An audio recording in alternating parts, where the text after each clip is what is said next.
कदेखर वाले की आवाज में ये भी एक गाना है।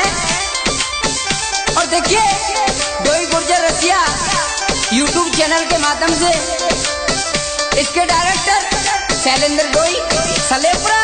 अच्छा रिकॉर्डिंग भाई हाय दैया भानु स्टूडियो दोसा। ओ क्यों नहीं माने राजा रहूं तेरे साथ में, दारू पीवे ढोला बोतल तेरे हाथ में। क्यों नहीं माने राजा न रहूं तेरे साथ में, दारू पीवे ढोला बोतल तेरे हाथ में। क्यों नहीं माने राजा रहूं तेरे साथ में, दारू पीवे ढोला बोतल तेरे हाथ में।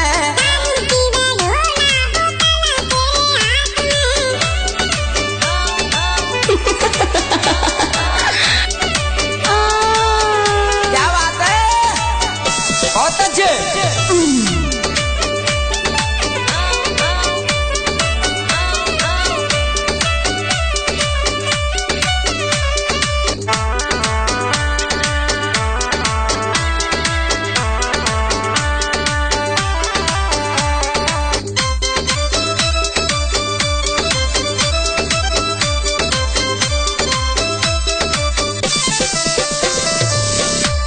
ओ रुक जा गोरी रुक जा का खागी पियार में, रुक जा गोरी रुक जा का खागी पियार में। रुक जा गोरी रुक जा का खागी पियार में, रुक जा गोरी रुक जा का खागी पियार में। पीहरते का काम चले गोया वयाई घर में, पीहरते का काम चले गोया वयाई घर में। पीहरते का काम चले गोया वयाई घर में, पीहरते का काम चले गोया वयाई घर में। का कर ले गो पापा तेरो लावे बातू साथ में, दारू पीवे राजा बोतल जाके हाथ में।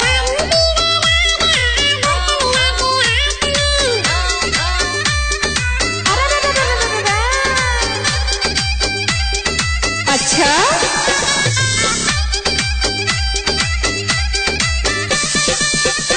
और देवाधाना नेहरोली बीकेस पमार नेहरोली सोला छोरा।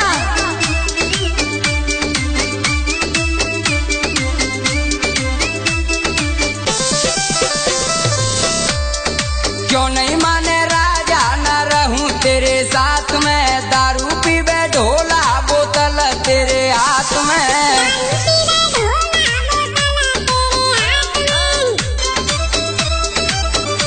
सिंगर भाई कश्मीर कसाना का देखा।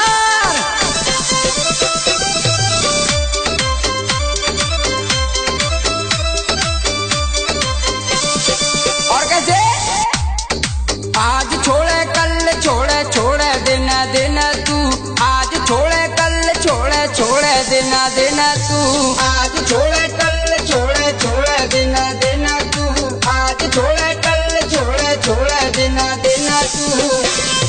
रोज जावे यार संग पीवे सारे दिन तू, रोज जावे यार संग पीवे सारे दिन तू। रोज जावे यार संग पीवे सारे दिन तू, रोज जावे यार संग पीवे सारे दिन। क्या बात है, कश्मीर कसाना के झटके। हाय दैया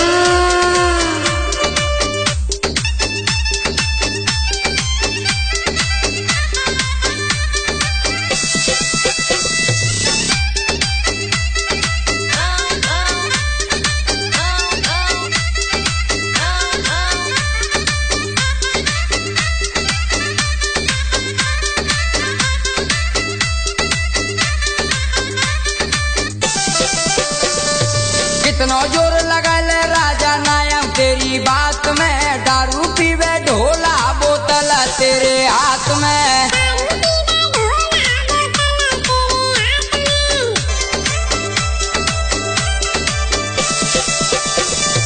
क्यों नहीं माने राजा न रहूं तेरे साथ में, दारू पीवे ढोला बोतल तेरे हाथ में।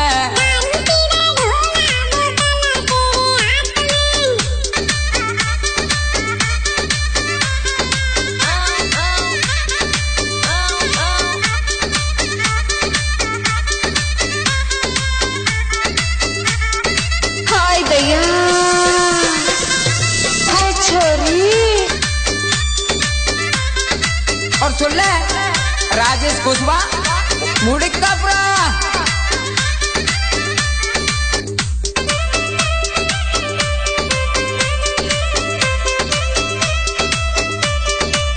और काई के लागी मिलेंगे यार पी आयो उनके संग में, मिलेंगे यार पी आयो उनके संग में, मिलेंगे